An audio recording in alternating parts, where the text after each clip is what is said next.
पाठीमागच्या तासाला आपण मोटरच्या वेगवेगळ्या तपासण्या घेतल्या. आता शेवटच्या मुद्द्याकडे येतोय. मोटरला टेपिंग, वार्निशिंग आणि बेकिंग करणे. मोटरला टेपिंग, वार्निशिंग आणि बेकिंग करणे ह्याच्यामध्ये 3 मुद्दे येतात. सगळे मोटर रिवाइंडिंग झालेले आहे, या पद्धतीने रिवाइंडिंग करून आपण ठेवले. तिला काय करावं लागेल? टेपिंग करावं लागेल. टेपिंग म्हणजे काय? कापडाच्या साह्याने हा जो बाहेर आलेला भाग आहे, स्लॉटच्या बाहेर आलेला भाग आहे, तो सगळा कापडाच्या साह्याने गुंडाळणे, कापडाच्या साह्याने त्याच्यावरती आवरण किंवा थर देणे, त्याला संरक्षण देणे, त्याला टेपिंग असं म्हणायचं. टेपिंग हे कॉटन टेप असेल, एम्पायर टेप असेल किंवा ग्लास फायबर टेप असेल. आपण गेल्या वर्षी 11वीला मोटरमध्ये वापरण्यात येणारे अवाहक पदार्थांची यादी बघितली होती. त्या अवाहक पदार्थामध्ये टेपिंग पाहिलं होतं. ह्याच्यामध्ये इन्सुलेशन टेप आपण खाली वापरलं आता स्लॉटमध्ये. तसं टेपिंग करत असताना टेपिंगसाठी कॉटन टेप वापरला जातो. कॉटन टेपच्या साहाय्याने टेपिंग करत असताना काय करायचं? एक तार घ्यायची, त्याचा व्ही आकार काढायचा या पद्धतीने, आणि याच्यामध्ये तो टेप गुंडाळायचा. हा गोल गोल टेप असतो, तो टेप गुंडाळायचा. मी काय करणार? हा व्ही आकार येतो या वाइंडिंगच्या आतमध्ये घालून वरून वाढणार. म्हणजे ही वाइंडिंग आणि बॉड आहे ह्याच्यामध्ये जो गॅप आहे, या गॅपच्या मधून व्ही आकाराची तार आहे ती आत घालणार आणि तिथून ते वरती काढणार. वरती काढून परत ते टेप त्याच्यावरती गुंडाळणार. प्रत्येक वेळेस गुंडाळत येताना मी बाहेरून आत का घालतोय? कारण का आतली कॉईल बाहेरच्या बाजूला पसरली पाहिजे. ही कॉईल जर आतल्या बाजूला झुकली गेली तर ती आतल्या रोटरला घासली जाईल.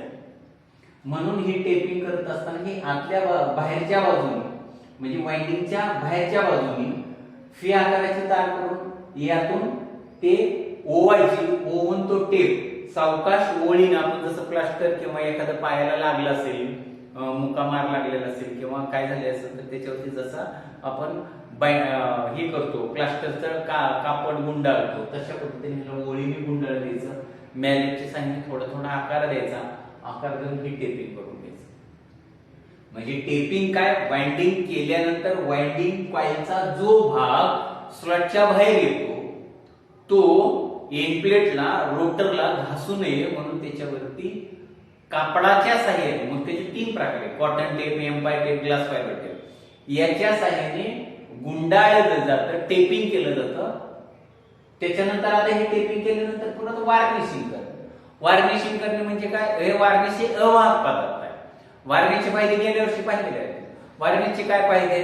वार्निशचे फायदे, वार्निशमुळे त्या वाइंडिंगला यांत्रिक आणि विद्युत शक्ती वाढते, मेकॅनिकल स्ट्रेंथ आणि इलेक्ट्रिकल स्ट्रेंथ वाढते, चकाकी येते, इन्सुलेशनची ताकद वाढते. अशा पद्धतीने वार्निशच्या रासायनिक पदार्थांचा त्याच्यावरती पाणी किंवा ऑइल किंवा ग्रीसचा त्याच्यावरती परिणाम होत नाही. हे वार्निशचे फायदे. मग हे वार्निश म्हणजे किती पद्धती आहेत वार्निश करण्याच्या? तर ह्या 4 पद्धती इथे दिलेल्या आहेत. पहिले hot deep varnish. Hot deep varnish म्हणजे काय केलं जातं? बरं, पद्धतीचे नाव. स्प्रे वार्निश पहिली पद्धत हॉट डीप वार्निश, दुसरी आहे स्प्रे वार्निश, तिसरी आहे व्हॅक्यूम वार्निश आणि चौथी आहे ब्रश वार्निशिंग पद्धत. म्हणजे पहिली हॉट डीप वार्निशिंग पद्धत, दुसरी स्प्रे वार्निशिंग पद्धत, व्हॅक्यूम वार्निशिंग पद्धत, ब्रश वार्निशिंग पद्धत. ह्या 3 पद्धती या ठिकाणी दिल्या. ही 4 पद्धती या ठिकाणी दिल्या. ह्या 4 पद्धती कशा पद्धतीने? आपण त्या 4 पद्धतीचं. हॉट डीप वार्निश म्हणजे काय केलं जातं? एका पसरट भांड्यामध्ये, ही पसरट भांड आहे, या पसरट भांड्यामध्ये वार्निश होतं आणि ज्या जॉबला आपल्याला वार्निश करायचं आहे, टेपिंग झाल्यानंतर वार्निश करायचं, उदाहरणार्थ फॅनला वार्निश करायचं असेल तर तो फॅन करायचा अख्खाच्या अख्खा त्या वार्निश मध्ये बुडवायचा. म्हणजे ज्या जॉबला वार्निश करायचं तो जॉब अख्खाच्या अख्खा वार्निश मध्ये बुडवायचा, त्याच्यानंतर बाहेर काढायचा, नितळू द्यायचा. त्यातलं वार्निश सगळं नितळलं जाईल. आत ठेवल्यामुळे बुडबुडी येते. बुडबुडी कशासाठी येते? तर त्याच्या वाइंडिंगच्या भागामध्ये वार्निश आत जाणार आहे, त्यामुळे बुडबुडी. मग ते जो जॉब आहे तो जॉब बाजूला काढायचा, नितळू द्यायचा. नितळल्यानंतर त्याला बेकिंग करायचं. बेकिंग म्हणजे त्याला सुकवायचं. मग ते ओव्हन मध्ये ठेवा, बल्ब सोडा, हिटरच्या साहाय्याने सुकवायचं. पण ह्या पद्धतीचा तोटा काय होतो, त्याच्यामध्ये जॉब बुडवल्यामुळे अनावश्यक भागावरती सुद्धा काय होतं, वार्निश केलं जातं. पण ही पद्धत वार्निश सगळ्या भागापासून पोहोचण्यासाठी हॉट डीप वार्निश असं पद्धत, म्हणजे डीप म्हणजे त्याच्यामध्ये बुडवणे असा.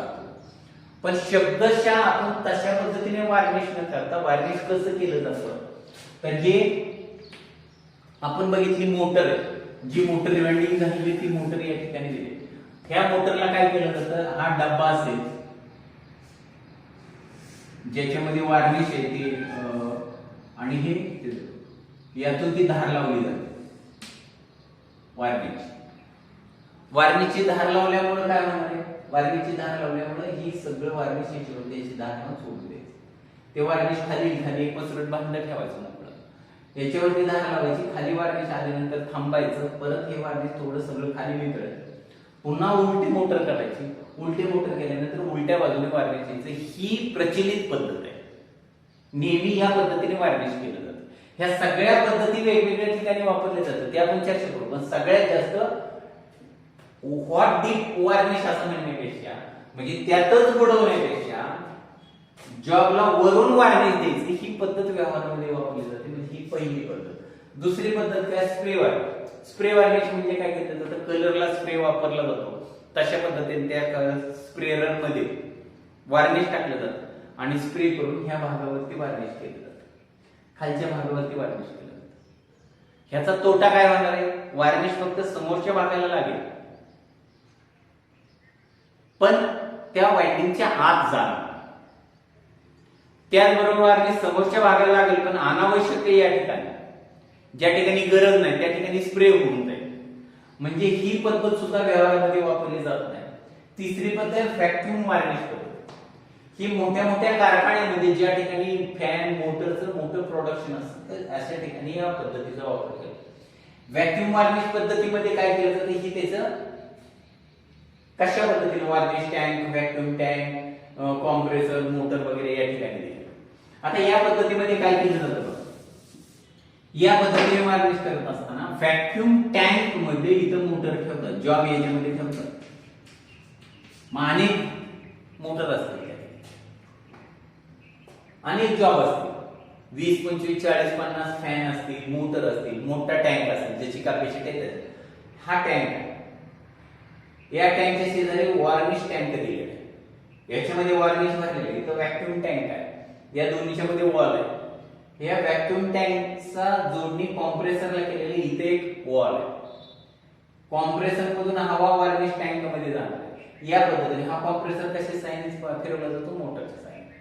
आता बघा, व्हॅक्यूम वार्निशिंग पद्धतीमध्ये काय केलं जातं, ज्या जॉबला तुम्हाला वार्निश करायचं तो जॉब व्हॅक्यूम टँक मध्ये ठेवायचा.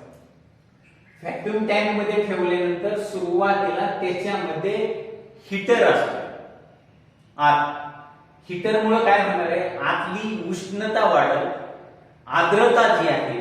खरं तर कुठली मोटर वार्निश करण्याबरोबर त्याच्यामध्ये थोड्या वेळ बल्ब सोडला जातो, नव्या मोटरला नाही पण जुन्या मोटर आत बल्ब सोडला जातो. त्यातली आर्द्रता असते, पाण्याचा काही भाग असेल साठलेला असेल तर ती आर्द्रता नष्ट होते, कारण का जर आर्द्रता असेल तर त्याच्यावरती वार्निश बसणार. मग काय केलं जातं, व्हॅक्यूम टँक मध्ये जॉब ठेवायचा, ह्यातला हिटिंग एलिमेंट हीटर चालू करायचा. हीटर चालू ठेवल्यामुळं यामध्ये असणाऱ्या जॉब मधली आर्द्रता निघून जाणार आहे उष्णतेमध्ये. आता नंतर काय करायचं, कॉम्प्रेसरचा वॉल चालू करायचा. वॉल चालू केल्यावर काय करायचं, कॉम्प्रेसर काय करायचं, इथली हवा सगळी काढून घेईल, निर्वात पोकळी तयार. आता या ठिकाणी निर्वात पोकळी झाली म्हणजे त्यातली सगळी हवा काढून घेतली. मग त्या वाइंडिंग टर्न्स मधले असेल, जॉब मधल्या सगळ्या भागातले असेल, ती सगळी हवा काढून घेतली, निर्वात पोकळी निर्माण झाली की हा वॉल बंद करायचा. हा वॉल बंद करून काय करायचा, हा वॉल चालू करायचा. हा वॉल चालू केला की ही हवा कुणीकडे वार्निश टँक मध्ये, वार्निश टँक मध्ये हवा आली की वार्निश टँक मधून वार्निश स्प्रे होईल. कुठं होईल, व्हॅक्यूम टँक मध्ये. आणि व्हॅक्यूम टँक मध्ये ती वार्निश स्प्रे झालं की ज्या ठिकाणी आवश्यकता आहे, म्हणजे प्रत्येक ठिकाणी जिथे निर्वात पोकळी निर्माण झाली त्या ठिकाणी वार्निश स्प्रे होईल आणि ते वार्निश त्याच्यावरती पसरेल. अशा पद्धतीने याच्यामध्ये वार्निश झाल्यानंतर हे सगळं बंद करायचं. बंद केल्यानंतर पुन्हा हा वॉल बंद करायचा. हे सगळं वार्निश आहे हे सगळं खाली पसरलं, खाली सगळं नितळलं. नितळल्यामुळे काय होते त्याची सिस्टीम अशी केलेली असते. हा भाग थोडा वरती, हा भाग इथं, मी एका सरळ हा वरती असतो. यातलं नितळलेलं जे सगळं वार्निश आहे ते वार्निश हे परत टँक मध्ये भरण्याची सोय त्या ठिकाणी केलेली असते. म्हणजे हे वरती दाखवलं होतं. म्हणजे थोडक्यात काय व्हॅक्यूम वार्निशिंग पद्धतीमध्ये दोन टँक आहेत, एक व्हॅक्यूम टँक आहे दुसरा वार्निश टँक आहे. व्हॅक्यूम टँक मध्ये जॉब ठेवला जातो, वार्निश टँक मध्ये वार्निश होत जातं. मग जॉब ठेवल्यानंतर व्हॅक्यूम टँक मधला हीटर चालू केला जातो. हीटर चालू केला की तो जॉब काय होणार आहे, गरम होईल आतला, म्हणजे त्यातली आर्द्रता निघून जाईल. आर्द्रता निघून झाली की नंतर कॉम्प्रेसर चालू करायचा, ही वॉल चालू करायचा, हा वॉल चालू केल्यानंतर यात निर्वात पोकळी आहे, इथली हवा सगळी ओढून गेली. निर्वात पोकळी निर्माण झाली की हा वॉल बंद करून घ्यायचा. बंद केला की परत काय करायचं, इकडचा वॉल चालू करायचा. इकडचा वॉल चालू केला की ऑटोमॅटिक इकडच्या हवेच्या दाबाने वार्निश टँक मधलं वार्निश या वॉल चालू केल्यामुळे व्हॅक्यूम टँक मध्ये असणाऱ्या जॉब वरती स्प्रे होईल, आत जाईल आणि त्या सगळ्या भागांना वार्निश होईल. आता हे थोड्या वेळाने बंद करायचं. बंद केल्यानंतर यातलं वार्निश सगळं नितळलं जाईल आणि ते ऑटोमॅटिक कशामध्ये, वार्निश टँक मध्ये किंवा काही कंपनीने खाली घेतलं जाईल, जे असेल. आता या ठिकाणचं सगळं वार्निश वितळल्यानंतर पुन्हा त्याचा हीटर चालू करायचा. हीटर चालू केल्यानंतर त्या ठिकाणी काय होणार आहे, ते आतलं वार्निश आहे ते सुकणार आहे. अशा पद्धतीने तिसरी पद्धत आहे व्हॅक्यूम वार्निश पद्धत. चौथी पद्धत आहे ब्रश पद्धत. ब्रश मध्ये वार्निश, ब्रशने वार्निश बुडवायचं आणि वाइंडिंग वरती द्यायचं. ही पद्धत अत्यंत चुकीची आहे. फक्त समोरच्या भागाला वार्निश आहे, आत वाइंडिंगच्या आत वार्निश जाणार नाही. म्हणजे ह्या ज्या चार पद्धती दिलेल्या त्या चार पद्धतीमध्ये पहिली आणि तिसरी पद्धत अत्यंत महत्वाची आहे. पहिली पद्धतीचा शब्दशः अर्थ नाही की हॉट डिप वार्निश म्हणजे वार्निश मध्ये जॉब बुडवायचा. अशा पद्धतीमध्ये आपण व्यवहारामध्ये वापरलं जात नाही. तर जॉबच्या वरती वार्निश ओतायचं, वरच्या बाजूने धार लावायचं, ही पहिली पद्धत. आणि व्हॅक्यूम पद्धती कारखान्यामध्ये मोठे मोठे ज्या ठिकाणी जास्त जॉब असतो त्या ठिकाणी या पद्धतीने वापरतो. ओके, म्हणजे ह्या वार्निशच्या चार पद्धती आहेत, hot dip varnish, spray varnish, vacuum varnish, brush varnish. या पद्धतीने वार्निश केल्यानंतर बेकिंग म्हणजे काय, बेकिंग म्हणजे मोटर उष्णता देऊन तो जॉब सुकवणे, वाइंडिंग उष्णता देऊन सुकवणे, त्याला बेकिंग असं म्हणतात. टेपिंग म्हणजे कापड गुंडाळणे, वार्निश म्हणजे अवाहक पदार्थाचा त्याच्यावरती थर लावण्याची क्रिया म्हणजे वार्निशिंग. आता वार्निशिंग केल्यानंतर बेकिंग याचा अर्थ सुकवणे, उष्णता देऊन वाइंडिंग सुकवणे, त्याला बेकिंग म्हणतात. बेकिंगच्या चार पद्धती दिल्या. पहिली पद्धत आहे नैसर्गिक बेकिंग. नैसर्गिक बेकिंग म्हणजे असं काय वार्निश असतं की ते ऑटोमॅटिक वातावरणातील तापमानामुळे ते सुकलं जातं, त्याला नैसर्गिक बेकिंग असं म्हणतात. आपण त्याला काय करायची गरज नाही, वार्निश त्याच्यावरती ओतायचं, थोड्या वेळ ते तसंच ठेवायचं, ते ऑटोमॅटिक सुकलं जातं, त्याला नैसर्गिक बेकिंग. विद्युत हीटर पद्धत. विद्युत हीटर पद्धत म्हणजे काय, हा जो जॉब आहे मोटर आहे या ठिकाणी ठेवली, याच्यासमोर हीटर असतं, याच्या मागच्या बाजूला मोटर बसवलेली आहे. हा हीटर चालू केल्यानंतर मोटरची हवा त्या हीटरवरती आल्या तर हीटर मधून उष्णता त्याच्यावरती, म्हणजे ब्लोअर टाईप रूम हीटर सारखं थोडं. म्हणजे विद्युत हीटर पद्धतीमध्ये काय केलं जातं, ज्या जॉबला उष्णता बेकिंग करायचंय त्या जॉबच्या पाठीमागं हिटिंग एलिमेंट ठेवायचा.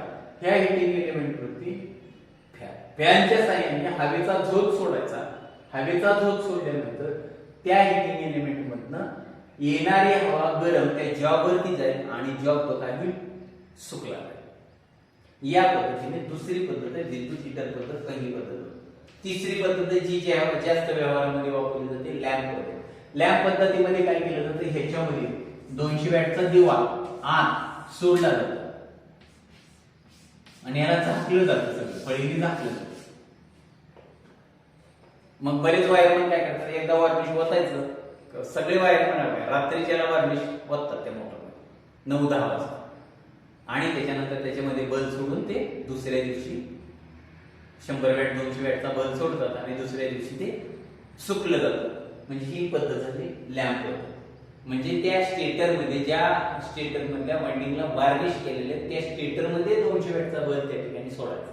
त्याच्यामुळे मोटरचं वार्निश सुकलं. तिसरी पद्धत आहे ओव्हन. ज्या पद्धतीने ओव्हन मध्ये आपण एखादा पदार्थ गरम करायला टाकतो तशा पद्धतीने ओव्हन मध्ये त्या वाइंडिंगचा जो जॉब आहे तो जॉब त्याच्यामध्ये ठेवायचा. ओव्हनला उष्णता द्यायची, चालू करायची, सप्लाय चालू करायचं. उष्णता निर्माण झाली की आपला जॉब सुकणार. म्हणजे अशा पद्धतीने. पण ह्या सगळ्या पद्धती तुम्हाला परीक्षेला जरी विचारत असले, फक्त काय विचारलं, बेकिंगच्या पद्धती सांग. बेकिंग म्हणजे काय, बेकिंगच्या पद्धती सांग. बेकिंग म्हणजे काय, एखादे मोटर रिवाइंडिंग केल्यानंतर त्याला वार्निश केलं जातं. ते केलेलं वार्निश उष्णता देऊन सुकवण्याच्या क्रियेला बेकिंग म्हणतात. बेकिंगच्या 4 पद्धती. एक नैसर्गिक पद्धत, विद्युत हीटर पद्धत, लॅम्प पद्धत आणि शेवटची पद्धत आहे ती आपण बघितली ओव्हन पद्धत. त्या ओव्हन मध्ये जॉब ठेवून त्याला उष्णता देऊन तो सुकवला जातो. वार्निशिंग च्या 4 पद्धती. Hot dip warning, spray, vacuum, brush. ह्या सगळ्या पद्धती आपल्याला परीक्षेला विचारण्याची शक्यता असते. तर या पद्धतीने आज टेपिंग, वार्निशिंग आणि बेकिंग करून मोटर जोडणे शेवटचा मुद्दा आपण आज बघतो. बेकिंग करून मोटर जोडणे म्हणजे काय, मोटर जर जोडायची असेल तर आता आपण त्याला बघितलेलं. आता ही मोटर सगळी वार्निश वगैरे झाली. ही मोटर या पद्धतीने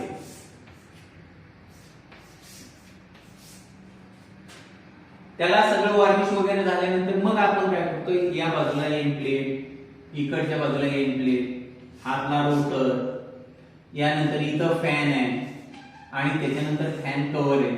संपली मोटर. पण मोटर जोडत असताना पहिला मुद्दा आपण बघितला, मोटर खोलणे. ज्या क्रमाने आपण मोटर खोलले त्याच्या विरुद्ध क्रमाने जोडायचे. मोटरची पूर्ववत जोडणी. डिसमेंटलिंग म्हणजे खोलणे, असेंबल करणे म्हणजे जोडणे. या पद्धतीने आपण ते जोडण्याचं काम या ठिकाणी करतो. तर अशा पद्धतीने मोटर रिवाइंडिंगचे 10 टप्पे पूर्ण झालेले आहेत. अशा पद्धतीने हे सगळं प्रकरण थोडक्यात या ठिकाणी संपलेलं आहे. पुढच्या तासाला आपण या पेपर थर्ड कडे न जाता आपण पेपर फर्स्ट मधलं सगळं प्रकरण बघणार आहे. थोडक्यात आपण आढावा या ठिकाणी ह्या प्रकरणाचा घेत असताना ह्याच्या रिवाइंडिंगच्या क्रमच्या आधी आपण रिवाइंडिंग म्हणजे काय, रिवाइंडिंग मधल्या संज्ञा आपण बघितल्या. संज्ञानंतर कॉइलचे प्रकार बघितले. Round head, diamond head, basket winding, lap, chain winding वगैरे ते प्रकार पाहिले. संज्ञा आपण आधी बघितल्या. टर्न्स म्हणजे काय, कॉइल म्हणजे काय, सगळ्या गोष्टी पाहिल्या. आणि त्याच्यानंतर 3 फेज मोटर रिवाइंडिंगचा क्रम पाहिला. रिवाइंडिंगच्या क्रमामध्ये हे 10 क्रम आपण सविस्तर पाहिले. मोटर खोलायचं कशा पद्धतीने हे पाहिले. मोटर खोलल्यानंतर माहितीची नोंद, आउटसाइड डाटा 2 पद्धतीने घेतला जातो. एक मोटरच्या नेमप्लेट वरील आणि सर्वसाधारण माहिती ही पाहिली. जुने वाइंडिंग कशा पद्धतीने काढायचं आणि जुने वाइंडिंग काढून आतील माहितीची इनसाइड डाटा कशा पद्धतीने घ्यायचा हे त्या ठिकाणी बघितलं. त्याच्यामध्ये स्लॉटची संख्या, कॉइलची संख्या, टर्न्स, वेडी, लेअरचा डाटा हे सगळे येते. स्लॉट स्वच्छ करून त्यामध्ये इन्सुलेशन पेपर कशा पद्धतीने बसवायचं हे पाहिलं. पीचच्या आकारावर फार्मरवरती नवीन कॉइल कशा पद्धतीने गुंडाळायची हे पाहिलं. स्लॉट मध्ये नवीन कॉइल बसवायची असेल तर सिंगल लेअर असेल तर कसं बसवायचं, डबल लेअर का असेल तर कशा पद्धतीने बसवायचं हे या ठिकाणी पाहिलं. कॉइल तपासून वेजेस कशा पद्धतीने बसवायच्या याचाही सविस्तर आपण चर्चा पाहिली. आणि विस्तारित वाइंडिंग डायग्राम कशा पद्धतीने तयार करायचं याच्यावरती आपण जास्त वेळ दिलेला आहे. आणि विस्तारित वाइंडिंग डायग्राम झाल्यानंतर मोटरच्या वेगवेगळ्या तपासण्या कशा पद्धतीने करतात. ग्राउंड दोष तपासणी असेल, शॉर्ट दोष असेल, ओपन दोष असेल, रिव्हर्स दोष असेल, ह्या सगळ्या तपासण्याची व्याख्या पाहिल्या, त्यांची लक्षणं पाहिली, त्यांची कारणे पाहिली आणि त्यांची कृती आपण या ठिकाणी पाहिली. आणि आजच्या तासाला शेवटचा मुद्दा आपण बघितला. एंडिंगला टेपिंग, वार्निशिंग आणि बेकिंग करून त्या मोटरची पूर्वत जोडणी कशा पद्धतीने करायची हे सविस्तर आपण हे प्रकरण या ठिकाणी संपलेलं आहे. पुढच्या तासाला आपण पेपर फर्स्ट मधलं पहिलं प्रकरण जे अत्यंत महत्वाचं आहे आणि त्याला सुद्धा असाच वेळ जाणार आहे. मला वाटतं ह्या प्रकरणाचे जवळजवळ 21 ते 22 भाग झालेत, लक्षात ठेवा. कारण का आपण एक मुद्दावरती तेवढ्या मुद्द्यावरती मग ते कधी 10 मिनिटाचा झाला असेल, 15 मिनिटाचा झाला असेल, पण एखादा भाग जर मोठा असेल आणि समजून सांगायला वेळ जात असेल तर 22-25 मिनिटापर्यंत गेलेला. परंतु आपण त्याच्यामध्ये स्वतंत्र भाग घेतलेले आहेत की जेणेकरून तुम्हाला त्या त्या मुद्द्यावरती लक्ष द्यायला. तर अशा पद्धतीने प्रकरण दुसरं थ्री फेज मोटर रिवाइंडिंग आणि त्याच्या आधी आपण बघितलेलं थ्री फेज मोटर फक्त म्हणजे मोटरची रचना सविस्तर माहिती बघितली. आता त्याची रिवाइंडिंग बघितली. ह्याच पेपरमध्ये पुढे काय आहे अजून स्टार्टर कसे आहेत पंप कसे आहेत हे आपण त्याच्यामध्ये पुढे बघणार आहे. पण आता आपण हे थांबून पेपर फर्स्ट मधलं पहिल्या प्रकरणाला आपण सुरुवात करणार. ठीक.